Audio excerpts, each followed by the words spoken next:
你的经历本就是你最珍贵的财富。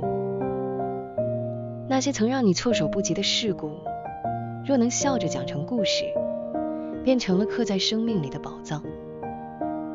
人总要走过些大风大浪，心才会慢慢宽起来。见过生活的褶皱，更懂世间的多元。尝过命运的起伏，反而生出一份通透与从容。这不是天生的大气，是岁月沉淀在骨子里的气韵，是摔过跤爬起来后眼神里藏不住的温柔与力量。